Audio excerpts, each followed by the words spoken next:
a pretty decent outside voice.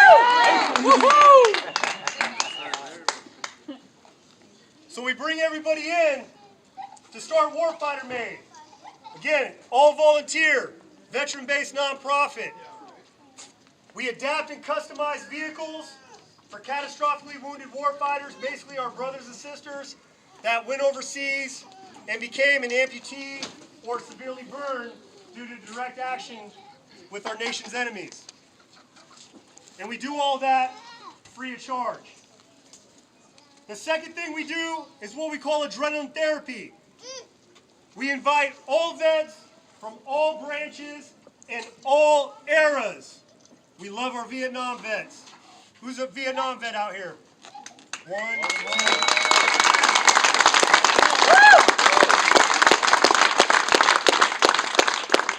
Gentlemen, on behalf of everybody out here and on behalf of Warfighter Made, thank you very much for your service. Welcome home. And because of you guys, because of our Vietnam veterans, our generation of warfighter gets the best care and we get the respect because you guys stood up and said, never again will another generational warfighter be treated the way we were. Cool. Amen. Now all of us out here, it is now our responsibility to make sure that the next generation of warfighter is treated the exact same way that we were. There can never be another Vietnam veteran incident as it was when these gentlemen came home. So Amen. Thank you very much and welcome home.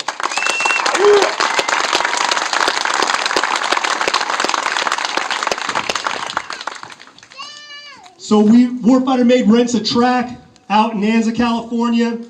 And again, we invite all vets from all branches and all eras. We bring all of our Polaris Razors out, and those Razors are for veterans to get behind the wheel, go out on the track, and maybe get just a little bit of that adrenaline that a lot of us miss since we separated from the military.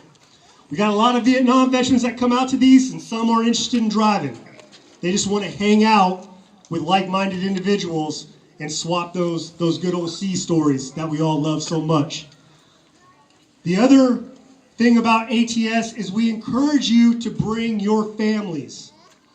There's one thing that we all know as an injured warfighter is that our families are so important to our recovery process, and our families really go through more crap than we as the suffering vet can even imagine. So it's our opportunity to bring those families out. We got professional racers. A lot of them are sitting over here. Casey, Ethan, guys, raise your hand. We got Caden. We got professional racers that bring their own razors out, and they specifically just give rides to the veterans' family members. And then a lot of the veterans are like, man, I want to see what this is all about, and go on a ride along too. So it's integrating your family into the whole Warfighter Made process and that whole healing process as well. The other thing we do is what we call camaraderie therapy. Camaraderie therapy is right here at Warfighter Made. This is our headquarters, our main facility.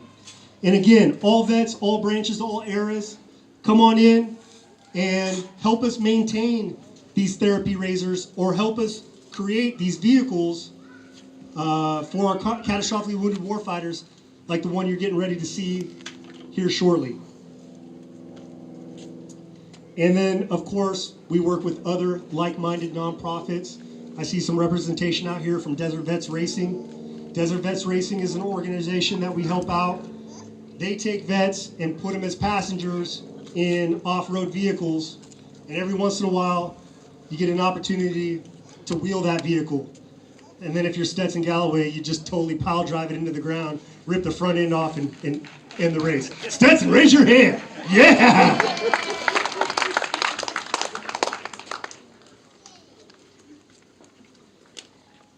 But this mission that Warfighter Made does wouldn't have been possible if it wasn't for Butch Lynch.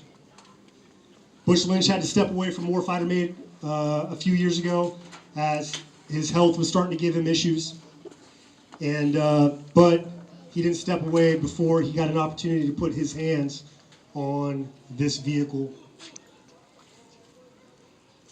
Got his daughter here. We're going to take a moment of silence. We're going to honor all of our friends and our family members who are no longer with us. And we're going to take a moment of silence for Warfighter Mate's co-founder, Bush Lynch.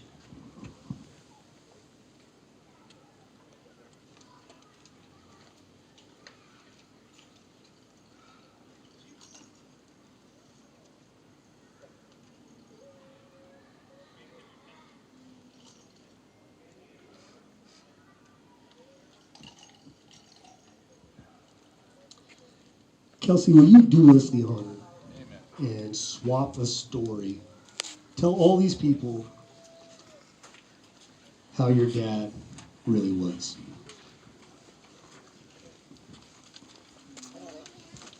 I'm not sure I can do that, but He was a grumpy old man. That's all.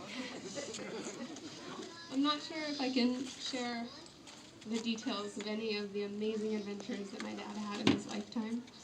But I can tell you that he'd be here with all of you, and he'd be telling stories, and they'd usually start with, "First liar doesn't have a chance." And he'd tell this crazy story that should be in a movie somewhere. You half the time wouldn't believe it. He owned a lion. He had a lion. He flew planes into Alaska. He had 85-foot sailboat that he would charter all these groups of people and just party the whole weekend away and show them the best times of their lives that I'm sure they tell stories to this day.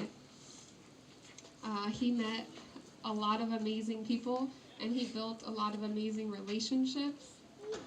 And when I look around and I see all of you here, I know that this is that Christmas tree that he grew his whole life, of all these branches, of all these families, and all of these beautiful ornaments that he decorated it with, of hot rods and motorcycles and boats and all these amazing paint jobs that'll live on for long after probably I'm gone, all these cars that he did.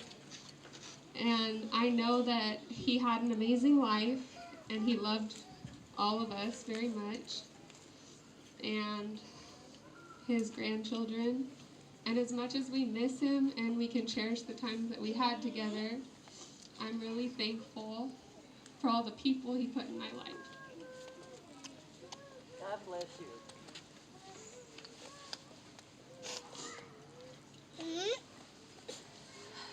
Because all the support that I have, and all the support that it gives all these other families, and I just see all the love and just watch it grow and cultivate, and I know that that's what he would want, so this is perfect. Thank you for all being here.